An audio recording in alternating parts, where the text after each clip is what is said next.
వచ్చే reference. So bank Nifty చూసుకురా ఇవాళ ప్రీవియస్గా మనం డ్రా చేసుకున్న డిమాండ్ వచ్చేసి ఇవి 55,714, 55,802 ఈ రెండే.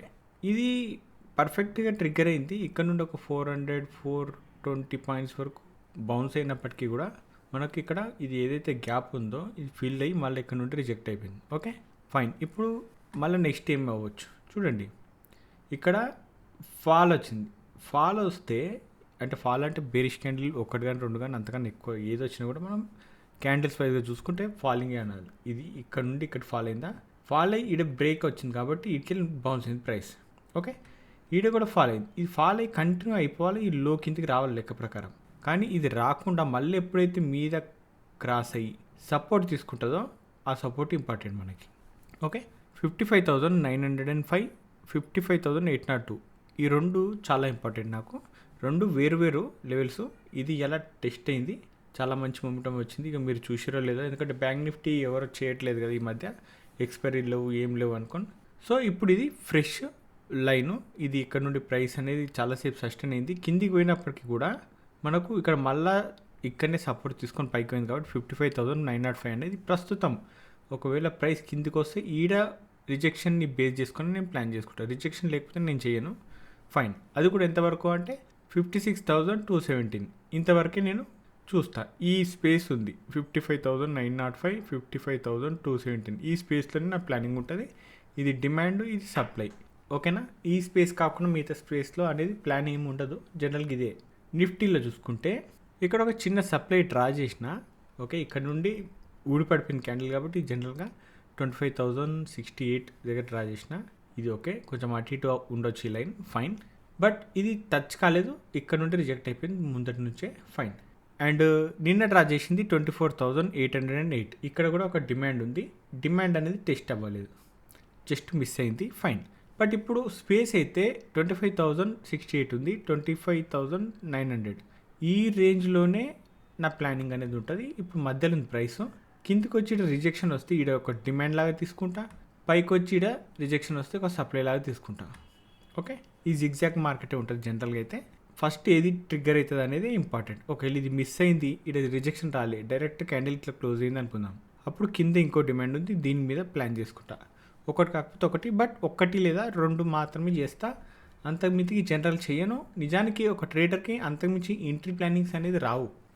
ఓకే చాలామంది 20-30 చేస్తుంటారు కదా, అది ప్రతి క్యాండిల్ కదులుతూ ఉంటాయి కదా, ఆడ బయింగ్ సెల్లింగ్, రెడ్ క్యాండిల్ అన్నీ సెల్ చేయాలా, గ్రీన్ క్యాండిల్ అన్నీ బై చేయాలని ప్లాన్ చేస్తుంటారు. అలాంటివి చేయొద్దు. అది ఏం లేదు, మీకు మీరే ఒక దారి వెతుకున్నట్టు మార్కెట్ నుండి ఎగ్జిట్ అవ్వడానికి. ఓకే మీరు ఎప్పుడైతే డిసిప్లిన్ అంటే చూడండి, ఇది ఒక పార్ట్ టైం లా చూసుకోవాలా. పొద్దుగా లేసే పొద్దుమికి దాకా ట్రేడ్లు చేసుకుంటూ కూర్చుంటే అది ట్రేడింగ్ అన్నారు. చాలామంది స్కాల్పింగ్ అని చెప్పేసి 50 ట్రేడ్లు చేస్తుంటారు. అలాంటి చేసిన వాళ్ళు ఎవ్వరు కూడా మార్కెట్లో లేరు, ఉండరు కూడా. ఇవాళ ఉన్నా కూడా రేపు ఉండరు, గుర్తుపెట్టుకోండి. ఓకే వాళ్ళని బేస్ చేసుకుని ఈ బ్రోకర్లు అందరూ చాలా సక్సెస్ఫుల్గా ఉన్నారనమాట. సో కొంచెం జాగ్రత్త ఉండండి. ఆల్రెడీ మనం ఎంతో కొంత లాస్ ఇస్తున్నాం మార్కెట్లో. ఓకే ఇక్కడ మనకు 100 రూపాయలు లాస్ వస్తుంది అంటే దాంట్లో 20 రూపాయలు 30 రూపాయలు మనము బ్రోకరేజ్కి ఇంకా ఎక్స్ట్రా ఇస్తున్నాం. సో ప్రస్తుతానికి సింపుల్ ఏం లేదు. ఇక్కడ జనరల్గా ఏం చేస్తాను ఏంటంటే, ప్రైస్ ఒకవేళ ఇలా కిందికి వస్తుంటుందిగా, ఇట్లా బ్రేక్ అవుతుంది. ఎందుకు అంటే ఇది ఇంపార్టెంట్ ఏరియా, ఇంపార్టెంట్ లెవెల్ ఇది. సో అది స్ట్రాంగ్ క్యాండిల్ తోటే బ్రేక్అవుట్ అవుతుంది. అది ఒకవేళ బ్రేక్ చేయబోయి ఫెయిల్ అయిందనుకో అప్పుడు రిజెక్షన్ అవుతుంది. ఓకేనా. ఇది వచ్చింది కదా రిజెక్షన్ క్యాండిల్, సేమ్ ఇట్లా వస్తుంది. ఇప్పుడు ఎట్లయితే ఇట్లాంటి రిజెక్షన్ క్యాండిల్ వచ్చిందా, ఇది జనరల్గా నా ప్లాన్ చేసుకుంటా, ఇక్కడి వరకు వెయిట్ చేస్తా. కానీ చాలామంది ఏం చేస్తారు, ఆప్షన్ బయింగ్లో ఆన్లైన్లో చేస్తుంటారు కాబట్టి హెడ్జింగ్లో చేస్తే ఒకలా ఉంటుంది, సెల్లింగ్లో చేస్తే ఒకలాగా, బయింగ్లో చేస్తే ఒకలా ఉంటుంది. సో ఇక్కడ ప్లాన్ చేస్తే మినిమం మూమెంటం మాత్రం క్యాప్చర్ చేసి పక్కకు జరగడమే తప్ప ఇది టార్గెట్ కదా అని చెప్పి ఇందాక వెయిట్ చేయడం కాదు. ఇది టార్గెట్ కోసం కాదు పెట్టింది. ఇక్కడ రిజెక్షన్ వస్తే నేను ఒక చిన్న మూమెంటం కోసం బేరిష్ సైడ్ ఉంటా, ఇక్కడ రిజెక్షన్ వస్తే చిన్న మూమెంటం కోసం పులిష్గా ఉంటా, ఇలా ప్లాన్ చేసుకుంటాను అనమాట జనరల్గా. ఒక డిమాండ్ అండ్ సప్లైని. ఓకే ఇది ప్రీవియస్ ప్రైస్ యాక్షన్ ఎక్కడైతే మనకు క్రియేట్ అవుతుందో వాటిని బేస్ చేసుకొని ఈ లైన్స్ డ్రా చేసిన, అంతకుమించి ఇంకేం లేదు.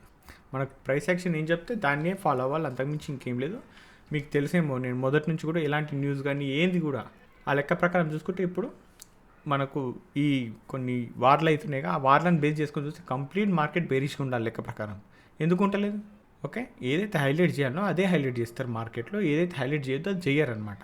చిన్న దాన్ని కూడా పెద్ద చేసి చూపించడం, పెద్ద దాన్ని కూడా ఏం జరగలేదు అన్నట్టు చూపించడం. మార్కెట్ ఎటు పోవాలన్నా అటే పోతుంది, కానీ మార్కెట్ని బేస్ చేసుకొని న్యూస్ అనేది తయారైతాయి అనే విషయం చాలాసార్లు చెప్పిన. కొన్ని అన్ఎక్స్పెక్టెడ్ వస్తుంటాయి, వాటికి సడన్గా మార్కెట్ రియాక్ట్ అవుతుంది, అయిన తర్వాత కూడా మళ్ళీ సస్టైన్ అయిపోతుంది అనమాట, అంటే స్టేబుల్గా ఉండిపోతుంది మార్కెట్.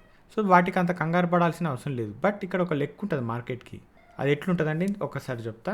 ఇప్పుడు ఇది ఉంది, ఈడికి ఒక 100 పాయింట్లు అనుకుందాం. ఈ వారం మొత్తం 100 పాయింట్లు మూవ్ అవ్వాలి అనుకుంటే డిమాండ్ కార్డ్కి వచ్చి అయిపోతుంది. ఓకే, అయిపోయినాక ఒకవేళ ఈవెంట్స్ కానీ న్యూస్ కానీ ఏమైనా వచ్చేటివి ఉన్నాయి అనుకో, ఇది జనరల్గా ఏమైతే కిందికి వచ్చినాక 100 పాయింట్లు పోయే మార్కెట్ ఉంటే Monday, Tuesday, Wednesday, Thursday, Friday అనుకుందాం. సో ఈవెంట్ ఫ్రైడే రోజు ఉందనుకుందాం. సో అప్పుడు ఏమవుతుంది, 4 days కన్సల్టేషన్ అవుతుంది ఒక డిమాండ్ దగ్గర, లేదంటే ఒక సప్లై దగ్గర, ఎట్లయినా ఎక్కడైనా సరే ఇంపార్టెంట్ ఏరియా దగ్గర వచ్చి ఆగుతుంది. ఈ ఈవెంట్లో గుడ్ న్యూస్ అనుకో, సడన్గా ఏం చేస్తుంది, కిందికి బ్రేక్ అవుతుంది. కిందికి బ్రేక్ కాగానే అందరు సెల్ చేస్తారా, అప్పుడు ఇది బౌన్స్ అయిపోతుంది పైకి. ఓకే, మళ్ళీ తర్వాత సేమ్ ఇది బ్యాడ్ న్యూస్ వచ్చిందనుకో, ప్రైస్ పైకి ఎగురుతుంది. ఒకటే క్యాండిల్, మళ్ళీ పెద్దది కాదు, ఒకటే క్యాండిల్, తర్వాత కిందికి వస్తుంది. సింపుల్గా చూసుకుంటే ఇది ఒక చిన్న ట్రాప్ అనమాట. ఎట్లా అంటే ఈడ బిగ్ ప్లేయర్ బై చేస్తాడు అన్న విషయం తెలిసిపోతుంది ఈజీగా ప్రైస్ యాక్షన్ చూస్తే. ఇంత ఫాల్ అయినా కిటికీ బౌన్స్ అవడం అంటే పెద్ద పెద్ద ప్లేయర్స్ బై చేస్తేనే పెరుగుతుంది. ఓకే, కానీ ఈడ చూడండి, ఈ పెద్ద బుల్లిష్ క్యాండిల్ ఎందుకు పడ్డది అంత హైలో? ఎవరన్నా బిగ్ ప్లేయరు వాళ్ళకి బెస్ట్ ఏరియాలు తెలుసు, ఎక్కడ బై చేయాలో ఏం లేదని. ప్రైస్ తక్కువ ఉన్నప్పుడే బై చేయాలి ఎవరైనా, బయ్యర్ ఎవరైనా సరే, కరెక్టే. కానీ ఈడ ఎందుకు వచ్చింది ఇట్లా? ఎందుకంటే కొత్త బయ్యర్స్ అనేది యాడ్ అవ్వడానికి అట్లా చేస్తుంటారు. స్వింగ్ హైలలో మ్యాక్సిమం ఇట్లా స్వింగ్ కొంచెం మూమెంటం వచ్చిన మీద ఇట్లా పెద్ద క్యాండిల్ రావడంగానే అందరు కొత్త బయ్యర్స్ యాడ్ అవుతారు, అప్పుడు ఫాల్ అవుతుంది మార్కెట్. అప్పుడు ఫాల్. ఇక్కడ కూడా చూడండి, ఇదేంది, ఈడ పడాల్సిన అవసరం ఏమి, ఇది ఎప్పుడైతే ఇట్లాంటివి పడుతుంటాయో తర్వాత మార్కెట్ అనేది ఫాల్ అయిపోతుంది అనమాట. సో ఇది సింపుల్గా ట్రాప్. ఇది ఒక ట్రాప్ కాదు, కొన్ని వేల ట్రాప్లు ఉంటాయి. ఈ శాంపుల్ మీకు చెప్పిన అంతే, ఓకేనా? సో మార్కెట్ అంటే బుల్లిష్ క్యాండిల్ మీదనే బై చేయాలా, బేరిష్ క్యాండిల్ మీద సెల్ చేయాలా అనేది ఇవి మర్చిపోండి. లేదంటే జీవితాంతం లాస్ ఇచ్చుకుంటూనే వస్తాం, లేకపోతే సాధ్యం కాదు అది మార్కెట్ నుండి పైసలు తీయడం అనేది. ఫైన్. ఇంకా సెన్సెక్స్ విషయానికి వస్తే ఇక్కడ కూడా మనకు డిమాండ్ టెస్ట్ కాలేదు, ఇది జస్ట్ మిస్ అయింది, నిన్న డ్రా చేసుకుంది. కానీ 81,712 అనేది లేటెస్ట్ డ్రా చేసిన. ఇక్కడ చూడండి, సపోర్ట్ తీసుకొని బ్రేక్ పోయింది కదా. ఎప్పుడైనా సరే ఒక లో క్రియేట్ చేసినాక మళ్ళీ కిందకి వచ్చి బ్రేక్ అవుతుంది, కానీ ఇది బ్రేక్ కాకుండా మళ్ళీ మీదకి వెళ్ళిపోయింది అనుకో, ఇది ఒక ఇంపార్టెంట్ ఏరియా లాగా తీసుకుంటాను నేను. సరే, ఇది కిందికి వచ్చి రిజెక్షన్ వస్తే నేను ప్లాన్ చేసుకుంటా, కానీ సప్లై ఒకటి ఉంది ఇక్కడ 82,012, 82,275 అనేది. సో దీని మీది క్రాస్ అయిపోతుంది కదా, అందరు ఇక్కడ బ్రేక్అవుట్ అయిపోయింది, బయింగ్ చేయాలి అనే ఉద్దేశంతో బై చేస్తుంటారు. ఆ బయ్యర్లు ఎవరైతే యాడ్ అవుతారో వాళ్ళంతా బలైపోతారు, తర్వాత ఇది డౌన్కి వచ్చే ఛాన్సెస్ ఉంటుంది. జనరల్గా ఇలాంటి ట్రాప్లు అనేది మార్కెట్లో జరుగుతాయని చెప్తున్నా. బట్ సప్లై అండ్ డిమాండ్ అనేది ఈ రెండింటి మధ్యలో ప్రైస్ ఉంది కాబట్టి డిమాండ్ ట్రిగ్గర్ అయినా రిజెక్షన్ మీద ప్లాన్ అనేది ఉంటుంది, సప్లై ట్రిగ్గర్ అయినా కూడా అలానే ప్లాన్ చేసుకుంటూ ఉంటా జనరల్గానే. క్రూడ్ ఇది యాక్చువల్గా సప్లై చూడండి 6,553, దీని మీద ఒక స్ట్రాంగ్ క్యాండిల్ కానీ స్ట్రాంగ్ మూమెంటం కానీ క్లోజ్ అయితేనే ఇది పైకి పోయే ఛాన్స్ ఉంది. ఎందుకంటే చూడండి, ఇక్కడ ఎన్నిసార్లు టచ్ అయ్యి ఇక్కడ నుండి రిజెక్ట్ అయిందో ప్రైస్. ఫైన్.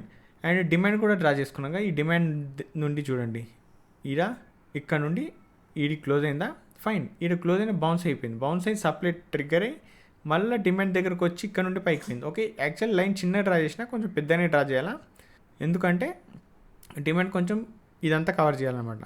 Okay, fine. మళ్ళీ కూడా ఈ రేంజ్ బయటకి ఇది క్రాస్ అయితే నాకు ఈడ సప్లై రెడీ ఉంది 6,865, అక్కడ వరకు స్పేస్ అయితే ఉంది. ఇక్కడ ఈ స్పేస్ ఏదైతే ఉందో ఈ స్పేస్లోనే కొంచెం మూమెంటం ఎక్స్పెక్ట్ చేస్తాను నేను, అంతకుమించి లేదు. ఈడ సప్లై దగ్గర అయితే నేను చెప్పినా కదా, నేను సప్లై దగ్గర ప్లానింగ్, నా రిజెక్షన్ మీదే సెల్లింగ్ గురించి ఆలోచిస్తాను. Okay, fine. న్యాచురల్ గ్యాస్ ఇది ట్రిగ్గర్ అయినప్పుడే నేను చెప్పిన ఇది ఒక డిమాండ్ మళ్ళీ కొత్తదని. యాక్చువల్గా ప్రీవియస్ డిమాండ్ అనేది ట్రిగ్గర్ అయింది, ఇప్పుడు ఇది కూడా ఒక డిమాండ్ అనమాట. ఇదంతా ఒక డిమాండే. సో ఇది ట్రిగ్గర్ అయినాక కూడా ఇది కొంచెం మీదనే సస్టైన్ అవ్వచ్చు, లేకపోతే ఇక్కడ డిమాండ్లు ఇవి రెండు ఫెయిల్ అయితేనే 329 కింద 329.9 కిందనే స్ట్రాంగ్ క్యాండిల్ క్లోజ్ అవ్వాలి. 15 minutes ఒక 2 క్యాండిల్ క్లోజ్ అయితేనే నేను బేరిష్గా ఉంటాను, లేకపోతే ఇది ప్రస్తుతానికి అయితే నాకు డిమాండే. క్లియర్. ఇది చూడండి, ఇది కూడా డిమాండ్ అయితే డ్రా చేసినామో అది ఇంకా ట్రిగ్గర్ కాలేదు, కింద ఏదైతే ఇది ట్రిగ్గర్ అయింది కానీ ఇది నేను మిస్ అయినా అని చెప్పినా కదా, ఇది చూడలేదు నేను యాక్చువల్గా. ట్రిగ్గర్ అయిపోయినాక నేను అరే ఇది ఒక లైన్ ఉందని, ఇంపార్టెంట్ లెవెల్ ఉందని ఇది అర్థమైంది. సరే, ఇప్పుడు ఉన్న డిమాండ్ ఏది 1,05,746, 1,05,424. ఇది సప్లై 1,06,710. ఇది దీని మీద స్ట్రాంగ్ మొమెంటంతో క్లోజ్ అయితే స్పేస్ ఉంది ఇంకా పైకి నాకు ఎక్కడి వరకు 1,09,080 వరకు. సో ఇక్కడ చూడండి, ఇది డిమాండ్ కింద ఓపెన్ అయ్యి మళ్ళీ సప్లైని టెస్ట్ చేసి కిందికి వచ్చింది. సో ఇది ఇంపార్టెంట్ లెవెల్. క్లియర్? ఇది చిన్న టైం ఫ్రేమే. బీటీసీ గురించి మాట్లాడుకుంటే ఇది ఒక సప్లై ఎగ్జాక్ట్గా ట్రిగ్గర్ కాలే, బట్ ట్రిగ్గర్ అయ్యేంతవరకు వెయిట్ చేస్తాను నేను. ఇది చాలా స్ట్రాంగ్ సప్లై, నార్మల్ కాదు. ఈ డిమాండ్ అయితే చిన్నదే, జనరల్గా నేను ఇంట్రాడే లాంటివి చేస్తుంటాను, దానికోసం డ్రా చేసుకుంది. ఇది 1,01,060 అనేది ఇది ఇంపార్టెంట్ డిమాండ్. కింద 1,01,010 అనేది ఒక రేంజ్ అనేది ఉంది. ఈ డిమాండ్ దగ్గరకు వచ్చినాక నేను కొంచెం బుల్లిష్గా ప్లాన్ చేసుకుంటా, చిన్న రిస్క్ చేస్తాను, అంతకుమించి చేయాలి. అది కూడా ఈ హై వరకే, అంటే ఇది ట్రిగ్గర్ అయినా కాకపోయినా నేను ఈ హై వరకు అయితే కొంచెం ఇట్లా బుల్లిష్గా ఉంటా క్రిప్టోలో, అంతకుమించి ఏం లేదు. క్రిప్టో అంటే బిట్ కాయిన్లో. క్లియర్? ఇంకా వేరే ప్లాన్ అనేది ప్రస్తుతానికి లేదు. సప్లై దగ్గర అయితే సెల్లింగ్ ఖచ్చితంగా చేస్తా, కానీ ఇదే టచ్ అయ్యి వస్తుందని నేను అనట్లేదు. బట్ దీని మీదకి పోయినప్పటికీ కూడా వెయిట్ చేసినా కూడా కిందికి వచ్చే ఛాన్స్ ఉంటుంది. ఈ డిమాండ్ అన్నీ ఫెయిల్ అయ్యే ఛాన్స్ కూడా ఉంటుంది. కొంచెం స్ట్రాంగ్ ఉందన్నమాట అది, అంతే.